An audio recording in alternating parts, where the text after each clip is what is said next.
Good evening and welcome to the Johns Hopkins University Writing Webinar, Narrative Structures to Hook Your Reader, led by Sarah Harrison Smith. JHU offers free writing webinars to engineering for professionals students once a semester. Now I'd like to introduce you to our presenter, Sarah Harrison Smith. Sarah is a writer and editor with a long career in media. Most recently, she worked as editorial director for books and Kindle at Amazon. Before moving to Baltimore in 2014, she spent 12 years at the New York Times, where her roles included managing editor of the New York Times Magazine. She's the author of many articles and reviews, as well as The Fact Checker's Bible, a guide to magazine research, which reflects her early career at The New Yorker. She now teaches in the Center for Leadership Education at Johns Hopkins University. Sarah, over to you. Please begin. Thank you so much, Sandra. I am delighted to be talking to you about how to tell more memorable stories using structure and metaphor. As Sandra said, teach at the Center for Leadership Education, and as somebody who cares about writing tremendously, I think this is a great time to be thinking about how to write more effectively about science. We know that talking about COVID, talking about the environment and climate change have never been more important. And communicating directly with a lay audience is vital to our success as an institution in conveying the scientific research that we do here. And as professionals, we need to translate data and hard fact into stories so that they will be readily understood by readers of all kinds. And we know from the National Endowment of the Humanities that people are reading less and less. And as they read less and less, reading becomes more difficult for them. And we especially see this in the younger generation, who will be dealing with the effects of climate change and the effect of COVID far beyond our lifetimes. So engaging with them in particular and with their reading skills and interests is particularly germane to all of our work. I want to start with a story, since I'm talking about storytelling. And this is a story about a little girl. And this little girl loved to read. She read everything she could get her hands on, including, as you can see, the New York Times here in this photograph. And she especially loved facts. Facts were very interesting to her. And one reason in particular that accuracy was fascinating was that her father had been the subject of a newspaper article early in her childhood that had misrepresented him and hurt her feelings. This little girl at the age of 7 wanted to protect her father from inaccuracy. And you can see that as the start of my career in editing and initially fact-checking, which was my first job out of graduate school. So I care a lot about facts, and you could say that I sort of built my life around facts. So after grad school, I went to the New Yorker and joined the fact-checking department there. It's probably the most famous fact-checking department in the country, maybe even in the world. And under Tina Brown, who was the editor at that time, the demands on the checking department had blossomed, and the number of checkers moved from 8 to 16. So I was one of those 16 for about 5 years. And my love of facts led me to write a book about it. As Sandra mentioned, The Fact Checker's Bible, which is still the only guide to fact-checking around, and I'm still proud of it. Writing it, however, was a big challenge because writing is hard. We all know writing is hard. And translating this sort of arcane art form that we did at the New Yorker to fact check every article and every movie listing that ran in the magazine first seemed like too big a challenge because, frankly, it was boring, right? It was kind of boring to describe this work. So I was forced to kind of think about what facts add up to. And what they add up to is stories. So facts accurately presented, but presented with an angle equal great storytelling. And the story that I ended up telling in the Fact Checker's Bible was really the story of the horror show of factual accuracy in the 1990s and early 2000s. And so, you know, this story kind of wrote itself. It was an era in which factual accuracy was under siege by people who wanted to make stuff up. So the urge to write stories actually infected people who were meant to be fact-checking or verifying accuracy, either in their own stories or in other people's. And such was the case with Stephen Glass in The New Republic. I don't know if any of you have seen this fabulous movie, Shattered Glass, about what happened there. He almost brought a legendary institution down because this fact checker, who was a part-time writer, began just creating stories out of whole cloth. So I'm really interested in people like Glass who long to tell stories, but are simply in the wrong job. So he shouldn't have been, you know, he shouldn't have been in a position where he was writing pieces that were based on factual accuracy. He should have been a novelist, which he actually later became. And I'm so interested in his particular psychology. His story, to me, is fascinating. But his urge to tell stories is something that we all share. And learning how to convey those stories, how to tell those stories in a way that's engaging, is vital to all of our roles. So to show you a famous psychology experiment that speaks to our desire to tell stories, I've got this little YouTube video and I'm going to play it in full. It's 1 minute and 33 seconds long. It may feel a little long. And it doesn't have sound other than the whirring of the old cameras, because this study was done in 1944. And this is still kind of the preeminent test that indicated our man's desire to tell stories. So watch it and think about how you would describe what you see to someone who wasn't watching it. So if you had to sum up what you look at the movement of these shapes, what would you say? All right, here we go.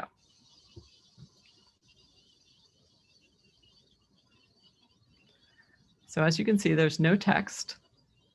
There's no soundtrack other than that distant whirring, and something's going on.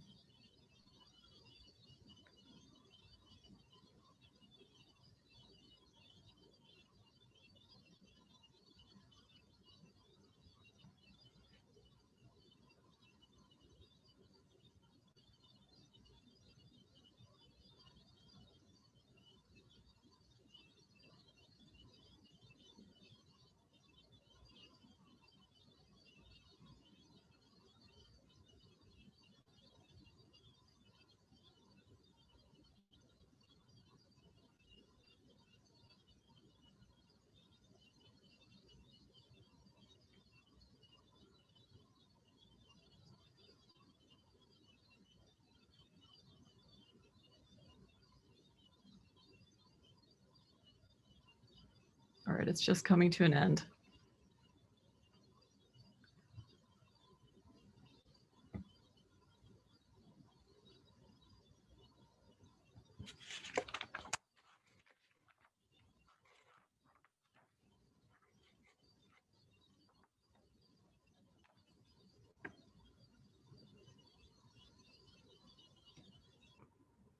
So the 34 young undergraduates who watched this back in 1944 were asked to narrate what they saw.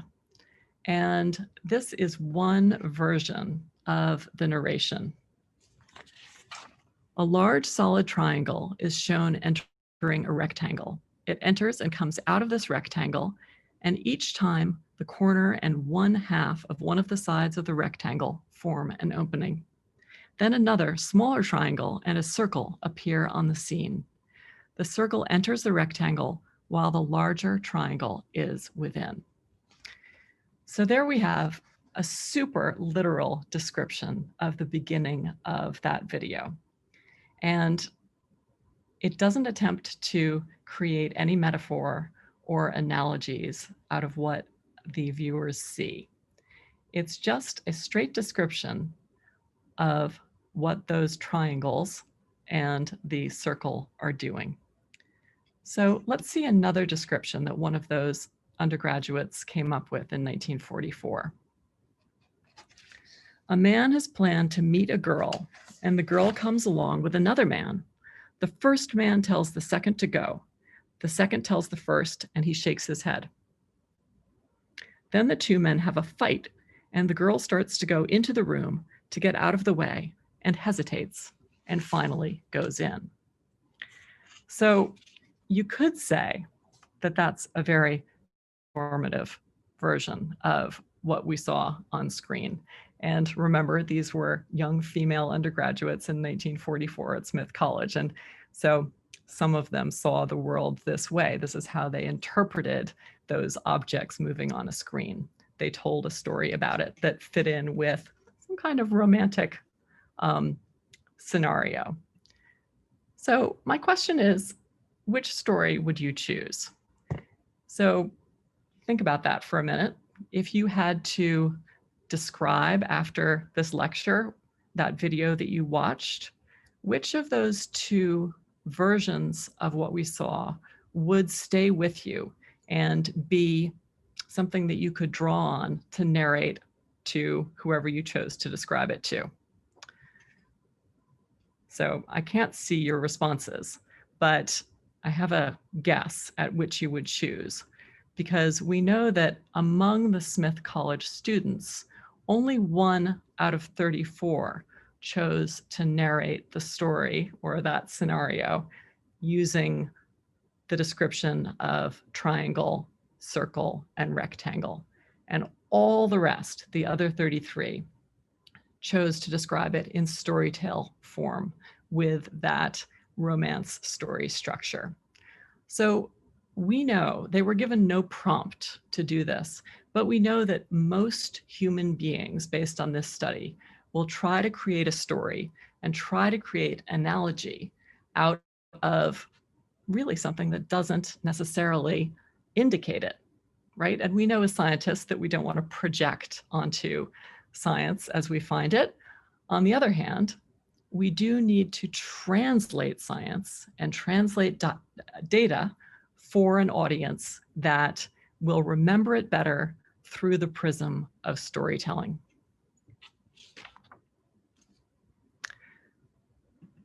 So what do we know about storytelling? We know that storytelling is one of the oldest forms of communication. And we have stories that are very, very old. And we can read them now, and we see that they follow a format which is familiar to us from contemporary writing too, and the oral storytelling tradition. So some things remain the same over time. For example, and you see I have an illustration of a fairy tale here because those are some of the oldest stories that many of us know, other than the Bible or other religious texts. So stories have a beginning, a middle, and an end. That much we know. And contemporary writing teachers would say that the best stories have some aspect of conflict resolution and change as their structure. So even in describing data, we often talk about ways in which the data conflicts with our previous knowledge, but proves something, that's the resolution, and then changes something about what we understand about the world. So stories have it, and the narration of data has it. Conflict resolution and change. It's really, the basis of all stories and the basis of our lives too. There are two structures that I want to draw your attention to today that are common journalistic narrative structures that have different advantages. So let's talk about these two. One is called the diamond structure, and the other is called the inverted pyramid structure.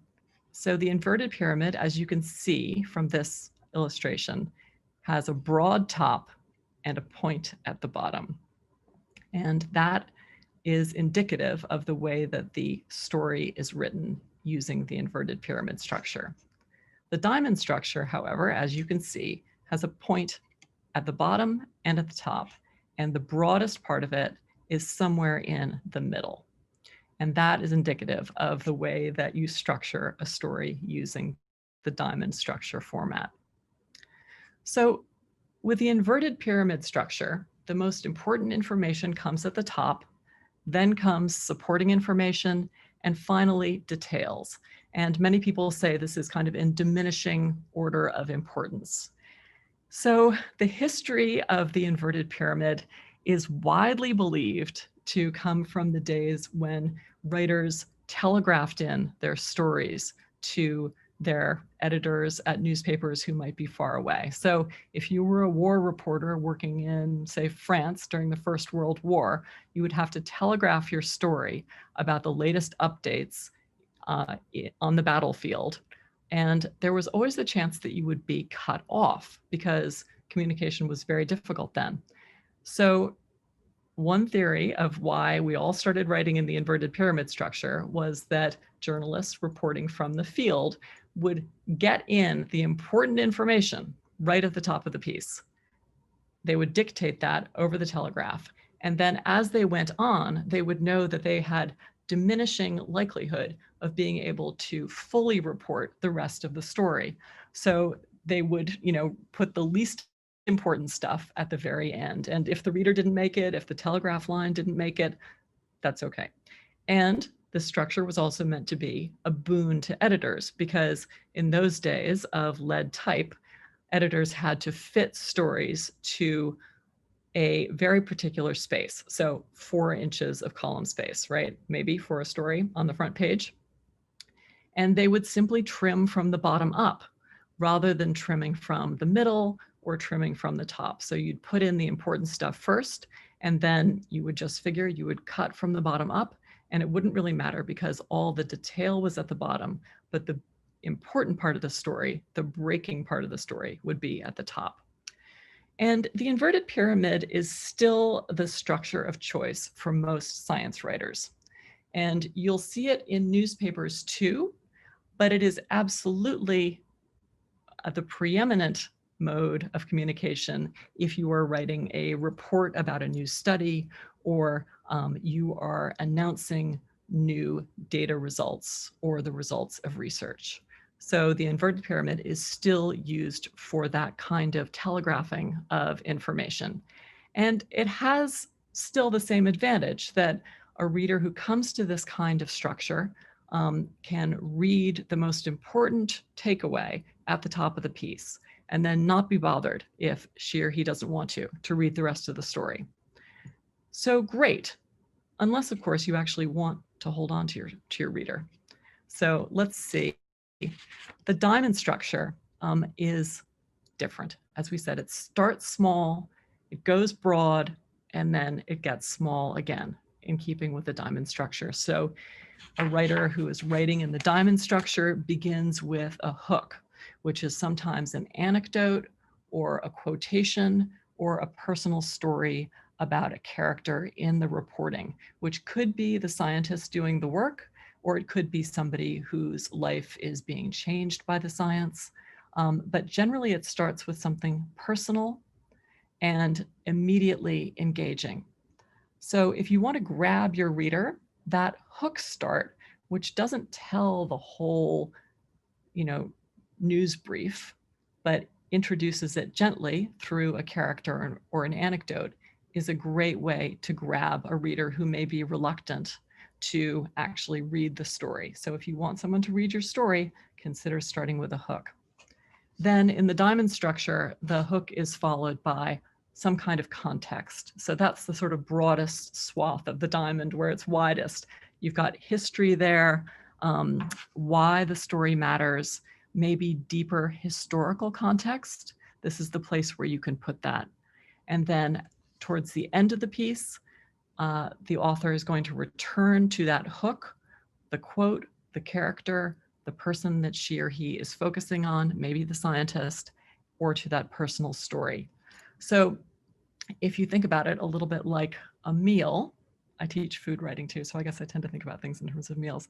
If you're the sort of person who likes the appetizer and the dessert best, the diamond structure is giving you first the appetizer at the top of the piece, and then making you wait for the dessert, which is going to be just as nice as the appetizer was.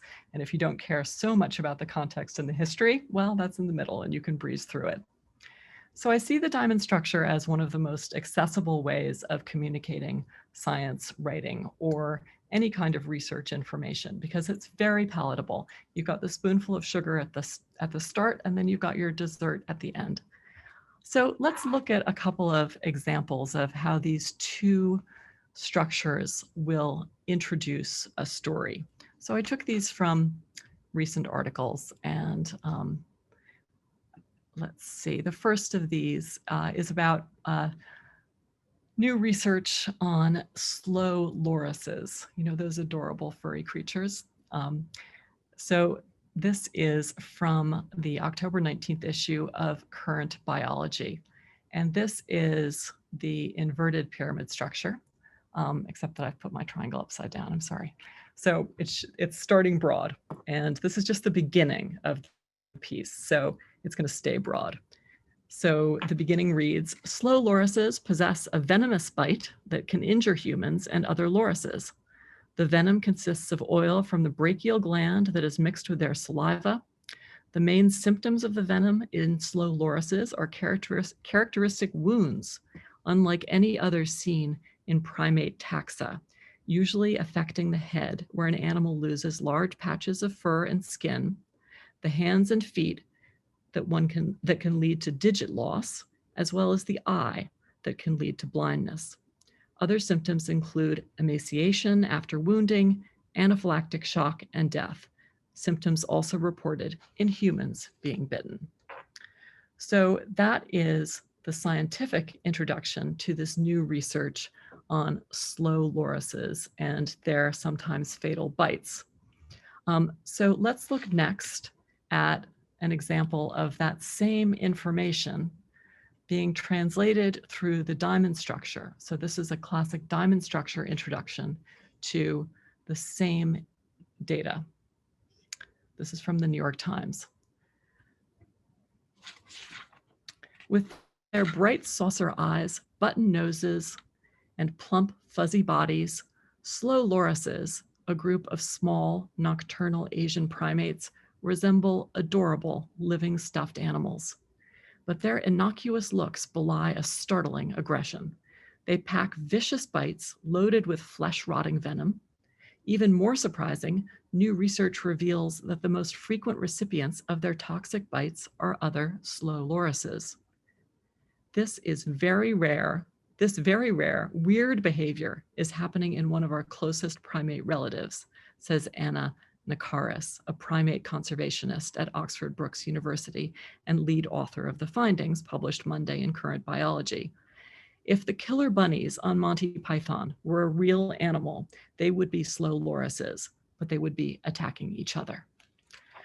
So I think this is a lovely piece of writing, and mostly that's because it's so animated. There is that relatable image of the slow loris looking like a group of stuffed animals.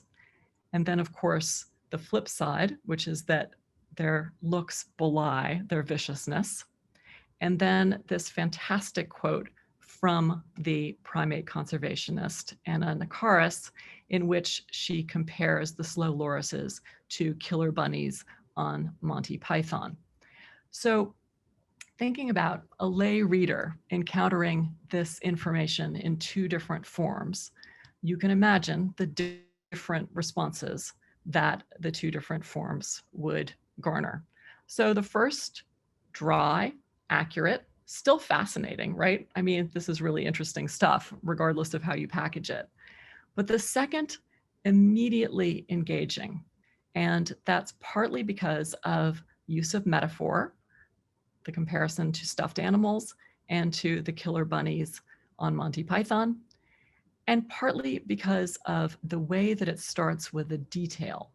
So this is classic diamond structure, to begin with a quote and begin with detailed information. And here I would say we have this charming description of the physical qualities of the slow lorises to engage us. They're super cute, right? We all love super cute animals.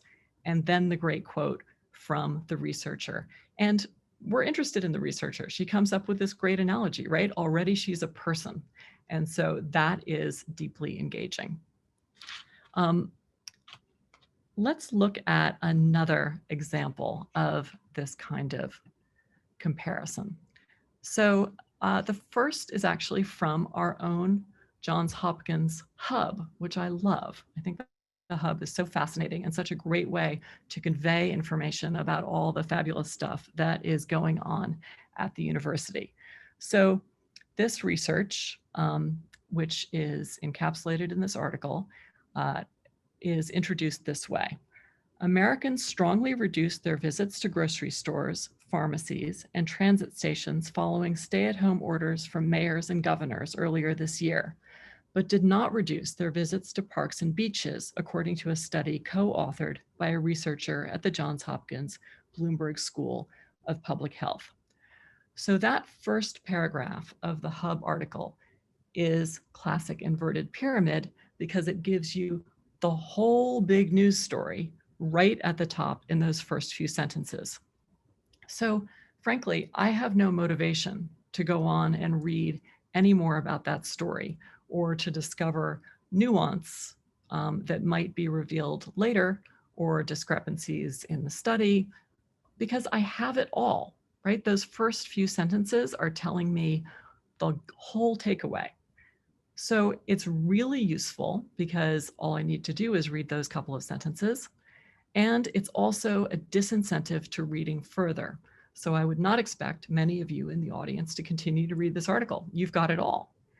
So another way of structuring similar information comes from a journalist at the Times.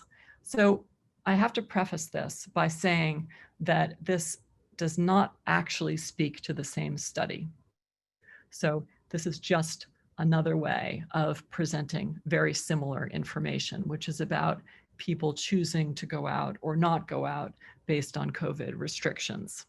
So let's look at how this journalist starts this article, which then later on becomes about studies in restrictions and people's movement.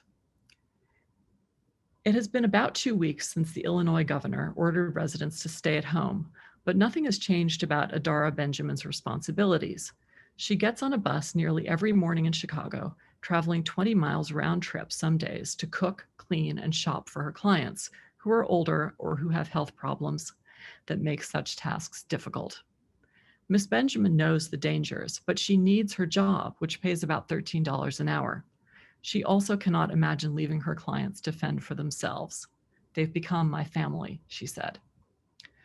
So with this version, I think that we have a classic diamond structure too, because we're starting with a character.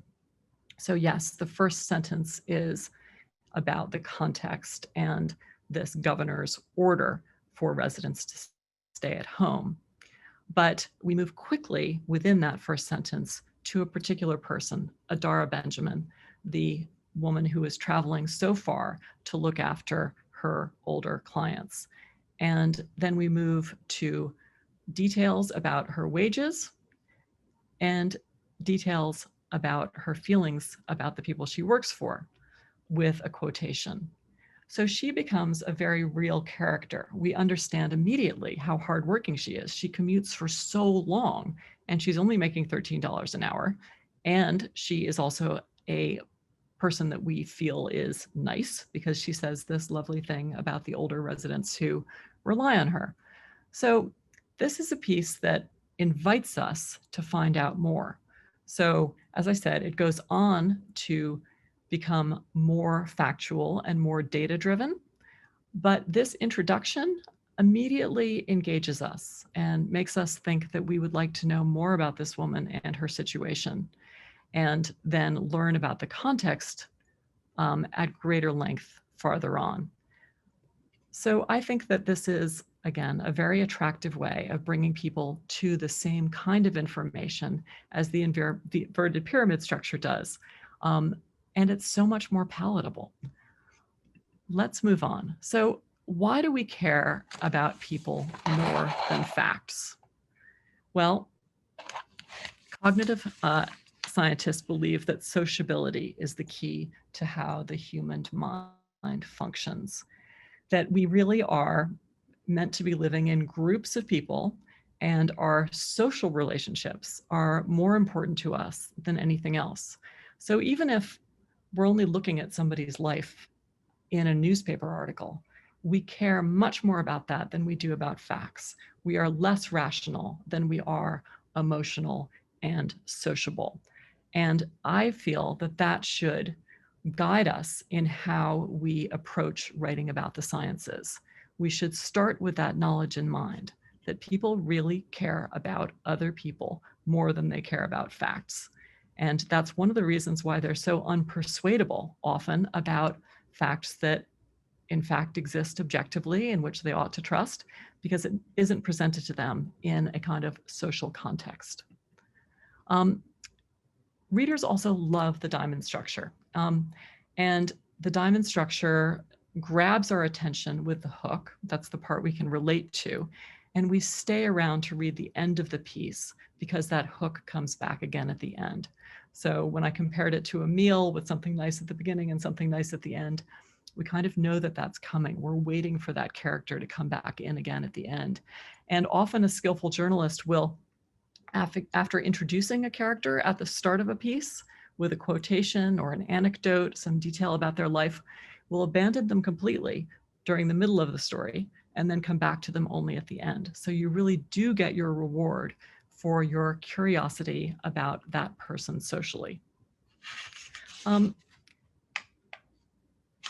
Interestingly, I keep talking about human relationships, but the hook doesn't have to be human. So in this article, you'll see we're actually not asked to empathize so much with a person as with a tree.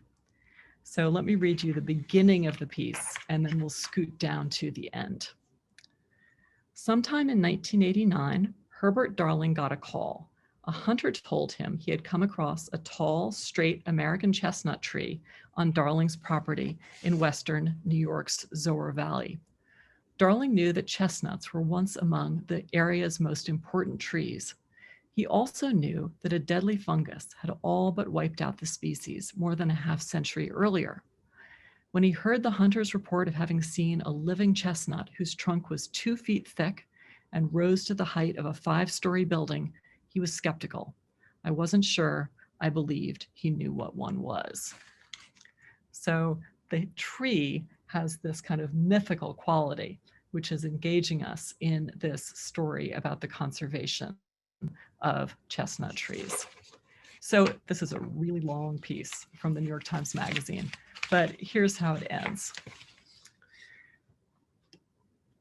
Last May, the concentration of carbon dioxide in the atmosphere hit, for the first time in human history, 414.8 parts per million. The non-water weight of the American chestnut, like other trees, is roughly half carbon. Few things you could plant on a piece of land would suck carbon out of the air faster than a growing chestnut tree. With this in mind, an essay last year in the Wall Street Journal suggested, let's farm chestnuts again. The new chestnut will be birthed into an old, broken world. It will have its work cut out for it.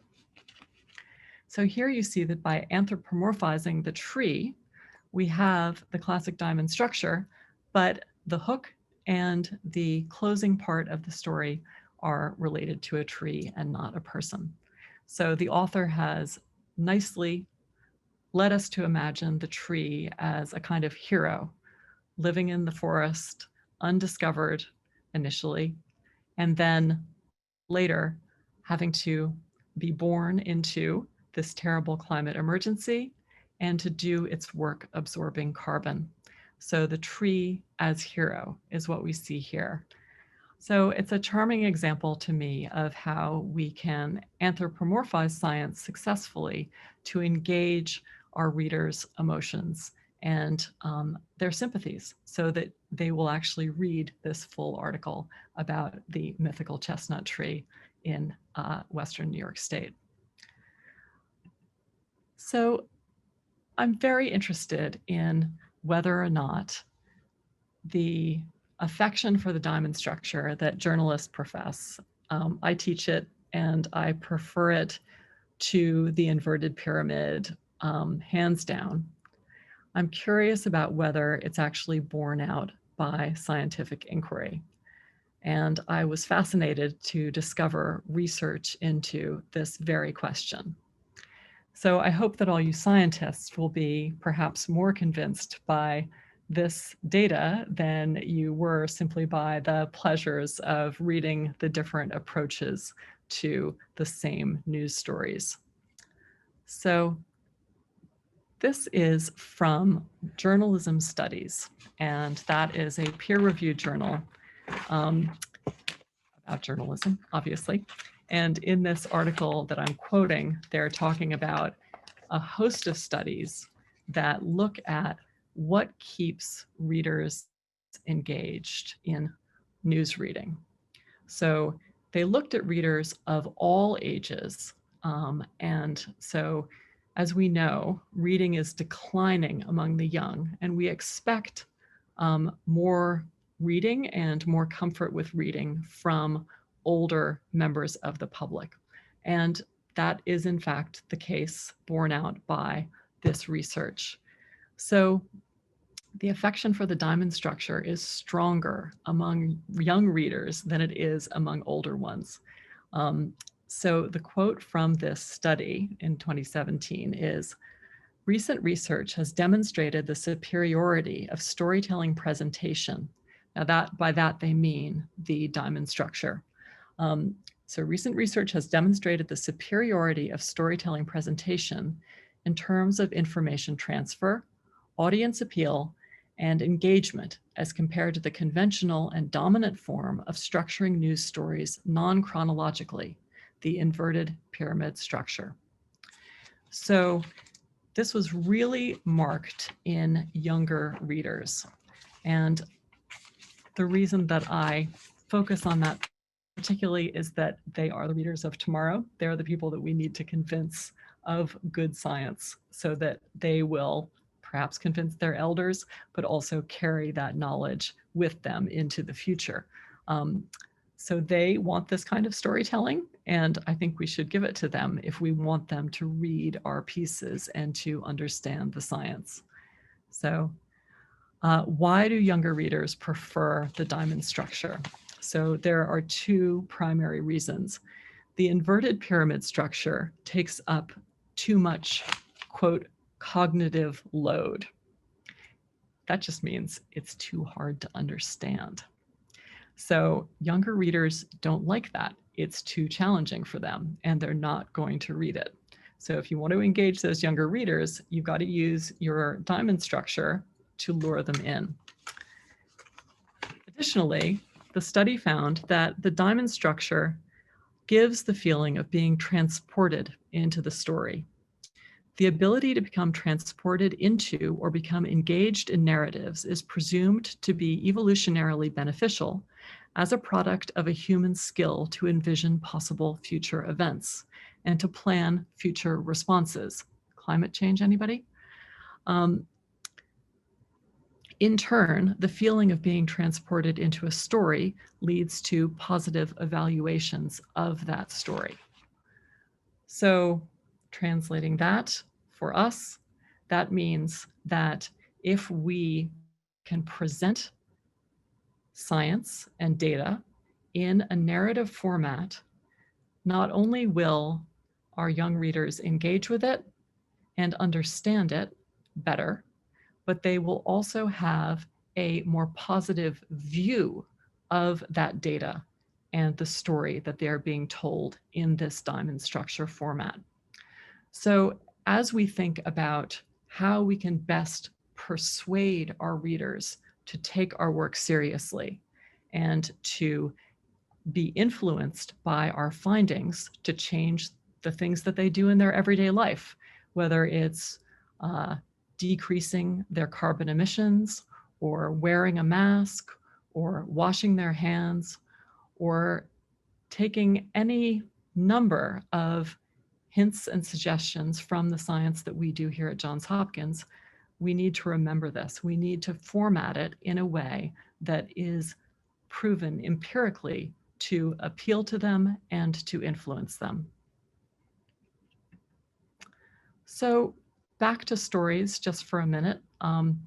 We've been talking about storytelling all along, and I want to just focus a tiny bit on metaphor. We saw that funny metaphor of the killer bunnies. We heard the metaphor of the chestnut tree as hero coming to save us from climate change.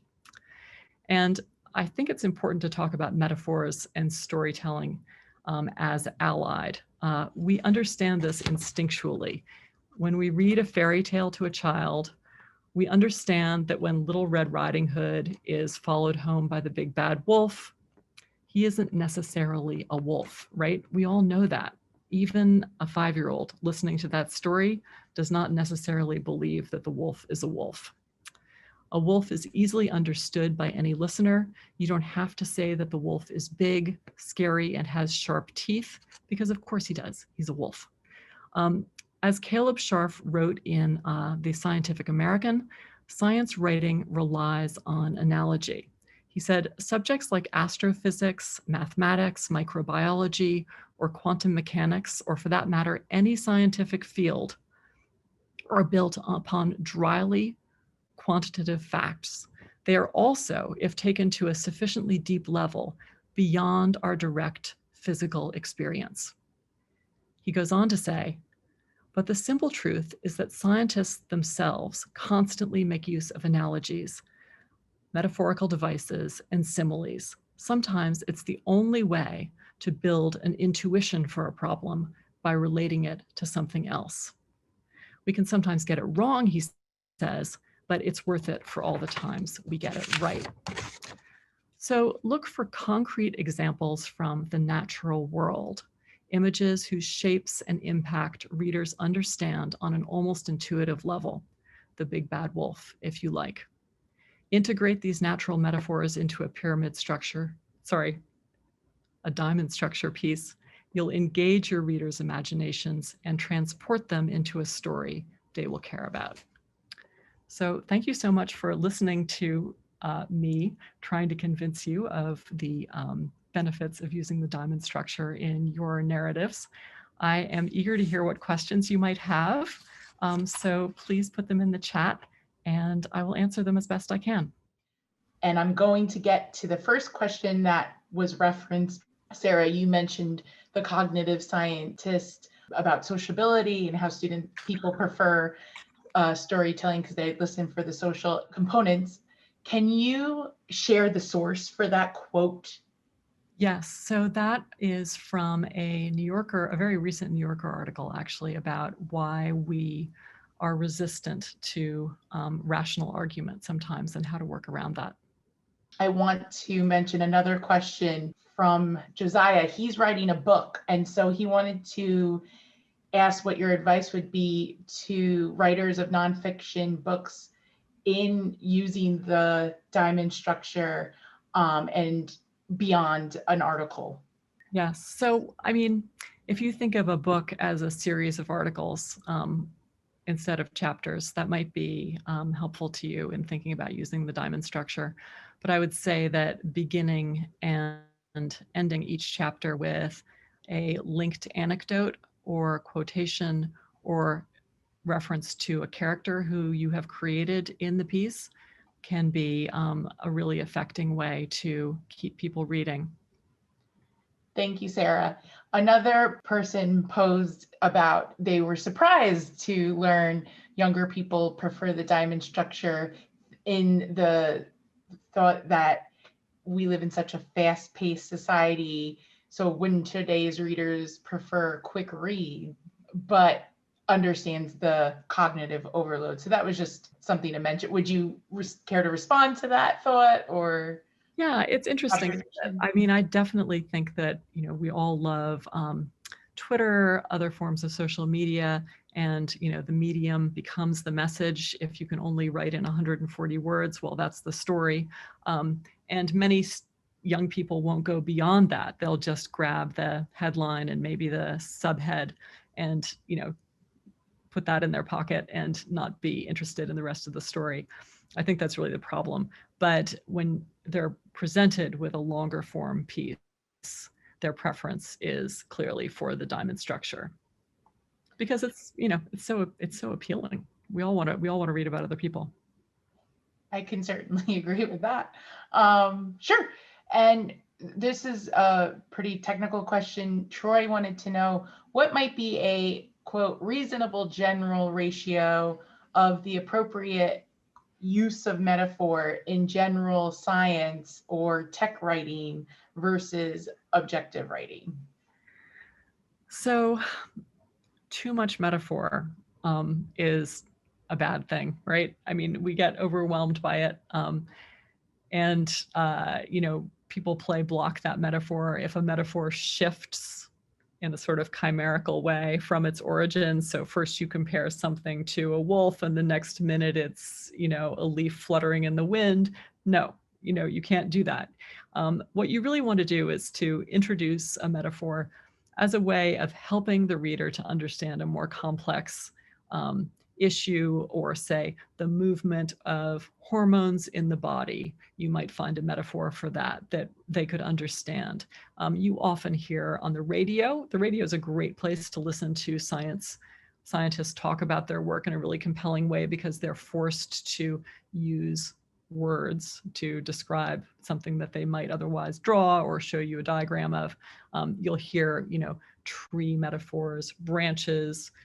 We think about the natural world as providing some of the best science metaphors. But in terms of the ratio of how much you want to be a little bit careful not to overdo it. So it's really only as much as you think a reader, at whatever level you anticipate your reader is, needs to engage with the subject. And of course, there's sympathetic engagement, like making them interested in something because you've created a anthropomorphic idea like the chestnut tree. Like, that's more interesting maybe to some people than a tree is. So you've created it like a person. Or to help them to understand something that's complicated and scientific that they don't really have a way of understanding otherwise, because it's very abstract. And we're very concrete thinkers. Stories rely on concrete imagery, and so do the best metaphors. Thank you, Sarah. Another participant or guest of ours is asking if you are writing in response to another article, or like rebuting an article, could you use the diamond structure? Would that work? Where would you fit the rebuttals? That's an interesting question, and I can't quite get a handle on what that piece would be. So I don't quite know how to answer that one. But in general, with the diamond structure, if you just remember that you're starting with something very small and comprehensible, and then you're moving to like the big context, which can be history. And that's one thing it does better than the inverted pyramid structure, is that it allows you to build a deeper historical context. So that context might be helpful to you in your rebuttal. I don't know. It depends on the subject. Thank you, Sarah. Another question, Gravir wanted to ask, would this be a good method in a professional context to write a cover letter and or statement of purpose? Oh, interesting. Yes, I think it is. I think that a really good cover letter sometimes does start and end with a very particular detail. So if you have, if there was a moment when you became fascinated with the field that you were applying for a job in, that moment, that anecdote or that mini story up at the top of your cover letter about when you had that aha moment could be a great way of opening a cover letter. It certainly would get my attention, and it's much more interesting than a kind standard cover letter beginning, which might be kind of dull after you've read, 15 in a day. And the way you'd use the diamond structure would be that you would refer probably very lightly back to that opening move where you talked about your aha moment. And people are very smart, readers are very smart, and we're very smart about stories. And I think it's important to note that if you want to link back to that original aha moment at the very end of anything, right? But in this case, a cover letter, all you actually need to do is to use one or two identical words that you used in your introduction. So it doesn't have to be a heavy-handed thing where you're tying the whole thing up with a bow. You can really just remind the reader of where you began by using some identical vocabulary. Thanks, Sarah. This is the last question I see in our chat box. If anybody has some more, please write them now. This is a good time to wrap up with our final question here. But, just because we are getting close to 8 p.m. Alexandria asks, do these storytelling structures apply to presentations, or how could they? Absolutely. They're fabulous for presentations. Presentations can be kind of dull. I tried to use one today by telling you the story about myself as a little girl becoming fascinated with facts. So I wanted you to know something about me right away and not kind of snooze off. So I think I was a little unsuccessful in that I didn't come back to it at the end. That was too bad.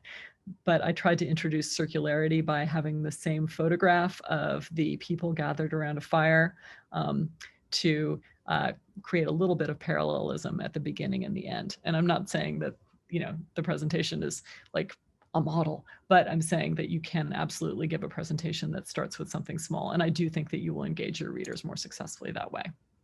Or your viewers, your viewers. Thanks, Sarah. Since we are using so much of your energy, we have two more questions now added. Brad asks, does an article just use one diamond structure, or are there several mini diamonds used throughout the article? Hope that makes sense.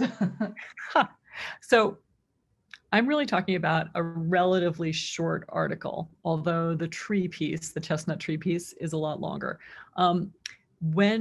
As articles get longer, they get much more complicated. If you've ever heard the nonfiction writer John McPhee discussing the structure of some of his stories, it's completely dazzling. The diamond structure is basically like a very simple form of story. And yes, you could use multiple diamonds within a piece if you wanted to. That would be one of the many amazing ways that you managed, an 8,000 word story, which is, believe me, really a task. So I see the diamond structure as being like most obviously applicable for something that is, no longer than a chapter probably. Great. And Ed asks, how would you use the diamond structure to apply to a scientific brief, such as a system readiness event where you are going step by step through the system? So I have to ask you more about this, and I know that you can't respond, but I'm wondering if you could imagine a character going through this. And so create a character that your reader could engage with and sympathize with and consider what this this method that you're describing, how they would go about doing it. So it might actually open up interesting, I don't know exactly about the document that you're saying, but I can imagine if you create a character, you also create fallibility, which might be interesting because not everybody is going to do what you want them to do perfectly. So maybe you could get into how that might go differently, or might be, the situation might be ameliorated by using a character. Thank you. I'll wrap up with one last question since it is about more resources. Are there any additional book recommendations for the diamond structure mentioned, or books for presentations? So in my department, we use a great presentation book called Presentation Zen by Gar Reynolds. And he is very influenced by Zen aesthetics. He likes really simple slides, which I think is something we can all learn from. Not putting too much text on the slide makes the audience focus more on the speaker than on the slides, and it makes for a more engaging presentation for them. He also is kind of a master of storytelling, both visual storytelling and oral storytelling. And if you don't want to buy the book and you are sort of curious about what he is like as a presenter, I recommend that you watch his TED Talks. So his name is Gar Reynolds, and he's done a series of TED Talks. And I've watched them repeatedly now in the course of my teaching, and I kind of think that they are masterpieces. And the more I watch them, the more I see little things that he is doing seemingly off the cuff that are actually linked thematically to what he is trying to teach the audience. So he's a really interesting guy to observe as a speaker. So that's all the time we have for this evening. We are so lucky to have you with us, Sarah. As a former New Yorker myself, it's always good to be around those who appreciate the New York Times and all of the insight you have. Thank you, everyone. Be safe. Have a good evening. Thank you for having me.